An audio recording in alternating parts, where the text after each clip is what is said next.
Mesopotamia, Egipto, el Valle del Indo, China, Mesoamérica. Civilizaciones separadas por ríos, desiertos, montañas y océanos. Algunas nacieron antes, otras mucho después. No hablaban la misma lengua, no adoraban a los mismos dioses, no dejaron los mismos monumentos. Y sin embargo, muchas recordaron una misma idea. Un mundo destruido por el agua. Y alguien que sobrevivió. Algunos investigadores han contado más de 200 versiones de historias sobre grandes inundaciones. Pero lo inquietante no es el número, es la repetición. ¿De dónde viene esa memoria? Hubo realmente un diluvio, y existe, en algún lugar del mundo, un barco que lo sobrevivió. Empecemos por el principio. La versión más famosa está escrita en un libro antiguo, el Génesis. Según ese relato, un hombre llamado Noé recibió una advertencia. El mundo sería destruido por el agua, y su única tarea era construir un barco. No cualquier barco, uno con medidas exactas. 300 codos de largo, 50 de ancho, 30 de alto. Durante siglos esas cifras parecieron imposibles.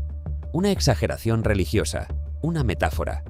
Hasta que alguien decidió hacer los cálculos. Algunos estudios de ingeniería naval analizaron esas proporciones y encontraron algo inesperado. Las medidas del arca no son absurdas, son sorprendentemente estables.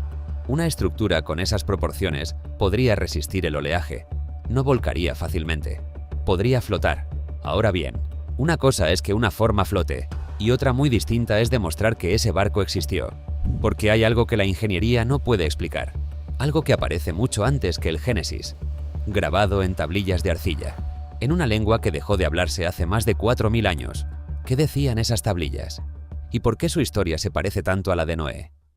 Hace más de 150 años, arqueólogos británicos excavaban las ruinas de Nínive, una ciudad antigua en lo que hoy es Irak. Entre los escombros encontraron miles de fragmentos, tablillas de arcilla, cubiertas de escritura cuneiforme.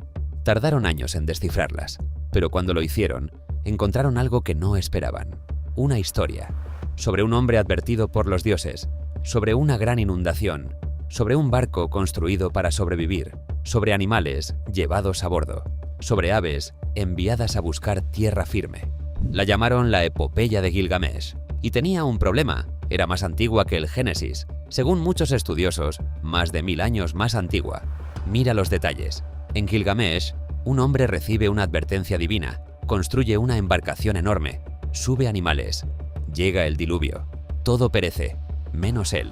Después envía aves para buscar tierra firme. ¿Te suena? Los académicos llevan décadas debatiendo este parecido. Algunos dicen que el Génesis se inspiró en las tradiciones mesopotámicas. Otros dicen que ambas historias nacieron de algo anterior, de una memoria todavía más antigua. Y aquí es donde la pregunta cambia. Porque Gilgamesh no está solo. No es una coincidencia entre dos culturas. Mesopotamia tenía más de una versión.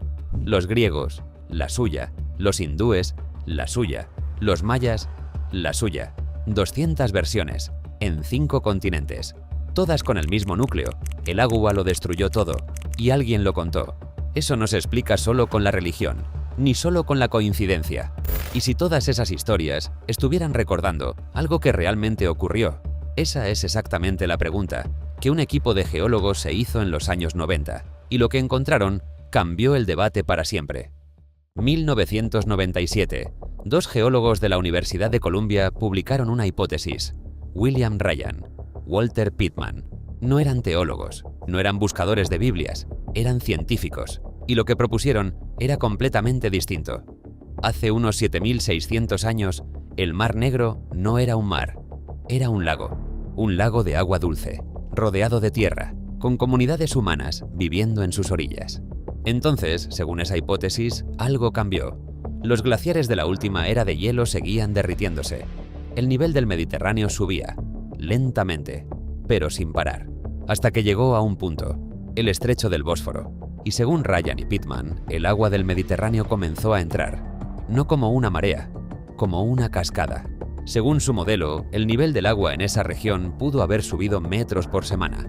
Las orillas desaparecieron, las tierras de cultivo quedaron bajo el agua. Las comunidades que vivían allí tuvieron que huir. ¿Y por qué importa ese lugar? Porque no estaba lejos del mundo donde nacieron las primeras grandes historias del diluvio. Anatolia, Mesopotamia, el creciente fértil, una región donde, siglos después, las memorias del agua pudieron convertirse en mito. Eso no prueba que Noé existió, pero sí muestra algo importante, que cerca del mundo donde nacieron estas historias, el agua pudo haber cambiado la vida de miles de personas, más rápido de lo que una comunidad podía prepararse. Ahora bien, esta hipótesis también tiene críticos. Otros estudios sugieren que la entrada de agua fue más gradual, menos catastrófica, que no fue el diluvio que describe el Génesis. Y ahí está el problema con toda esta investigación. Cada pista abre una nueva pregunta. Cada respuesta lleva a un nuevo debate. Pero hay algo que ningún debate ha podido apagar. Un lugar, una forma en una montaña, que durante décadas ha dividido a exploradores, creyentes y escépticos. Y en 2025, un equipo decidió dar el siguiente paso. Dejar de mirar solo desde fuera y buscar lo que hay debajo. En la Biblia, el arca no desaparece en el agua, termina en una montaña. El Génesis lo dice con precisión: el monte Ararat, una montaña que hoy existe, en el este de Turquía, a más de 5.000 metros de altura. Durante siglos nadie supo qué buscar allí, ni cómo. Hasta 1948, en el este de Turquía, cerca del monte Ararat, la tierra tembló. Y después de fuertes lluvias y varios terremotos, algo quedó al descubierto en la ladera: una forma que antes nadie había visto así. No era una línea cualquiera, era alargada, curvada, de unos 160 metros de largo, y desde el aire tenía algo inquietante. No parecía una roca, parecía un casco. Los exploradores llegaron, los fotógrafos llegaron, las teorías llegaron, y también los escépticos. Unos decían que era una formación geológica natural, una coincidencia de la erosión. Otros decían que esa forma no podía ser accidental, que algo la había creado. En 1987, las autoridades turcas tomaron una decisión. Protegieron el lugar como un sitio de interés, no porque hubieran demostrado que era el arca, sino porque aquella forma merecía ser preservada y estudiada. Ahora bien, una declaración oficial no es una prueba, y el debate no terminó allí. Siguieron llegando equipos, con nuevas tecnologías, con nuevas preguntas y con resultados que no eran fáciles de cerrar. Bajo la superficie de esa forma, los radares de penetración terrestre parecieron detectar algo: formas angulares, señales bajo la tierra, patrones que algunos investigadores no quieren ignorar. Los análisis del suelo también fueron usados para defender la hipótesis. Se habló de sedimentos marinos, de materia orgánica, de restos acuáticos, en una ladera de montaña, a miles de metros de altura. ¿Cómo llegó eso ahí? Y en 2025, el debate volvió, con escáneres, con análisis de suelo, con una pregunta que sigue sin respuesta. ¿Qué dice la ciencia sobre todo esto?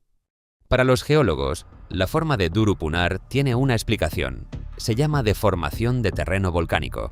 En esa región, el suelo no es estable. El monte Ararat es un volcán, y cuando la lava solidificada se mezcla con sedimentos blandos, la erosión puede crear formas alargadas, formas curvadas, formas que, desde el aire, pueden parecer otra cosa. No es magia, es geología. Y las señales del radar, las estructuras angulares que algunos dijeron detectar, los escépticos tienen una respuesta. Los radares de penetración terrestre son sensibles, demasiado sensibles. Pueden captar fracturas en la roca, capas de sedimento distintas, grietas por el movimiento del suelo, y todo eso puede parecerse a estructuras artificiales, si quieres que se parezca. Eso se llama sesgo de confirmación, ver lo que ya crees antes de ver lo que hay. Y los sedimentos marinos, ¿cómo llegó eso ahí? La geología tiene una respuesta. Esa región estuvo cubierta por agua mucho antes de cualquier historia humana. El mar de Tetis, un océano antiguo que existió donde hoy están las montañas de Anatolia, hace millones de años. Los sedimentos marinos en esa ladera no son una anomalía, son lo esperado. Entonces la ciencia cierra el caso, ¿o no? Porque aquí está el problema. La explicación geológica es sólida, pero no es perfecta. Esa forma tiene 160 metros de largo. Las formaciones volcánicas de la zona no suelen producir estructuras tan simétricas, tan definidas, con esa proporción. Los geólogos lo reconocen, dicen que es inusual, pero inusual no significa sobrenatural, ni bíblico. Y entonces aparece la pregunta que nadie quiere hacer: ¿y si las dos cosas son ciertas? ¿Y si hay una estructura dentro de esa formación geológica? ¿Y si algo quedó atrapado ahí hace miles de años y la montaña lo cubrió? Eso no lo resuelve la geología, eso solo lo resuelve entrar. Y entrar es exactamente lo que no ha ocurrido, todavía. Esa palabra lleva décadas suspendida sobre este lugar. Porque la forma existe, la montaña existe, las señales bajo la superficie existen, pero la respuesta todavía no. Para algunos, eso significa que el misterio sigue vivo. Para otros, significa algo más simple, que todavía no hay prueba suficiente. Y ahí está el punto. Una forma de barco no es un barco. Una señal bajo tierra no es una prueba. Pero una explicación geológica tampoco borra la pregunta más antigua. ¿Por qué tantas culturas recordaron el agua como el fin del mundo? Mesopotamia, Egipto, India, China, Mesoamérica.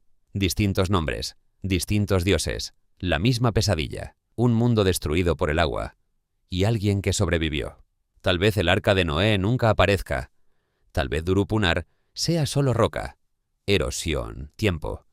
Pero si no fue ese barco, entonces queda otra pregunta. ¿Qué catástrofe fue tan grande que la humanidad nunca dejó de contarla? Nadie lo sabe. Todavía.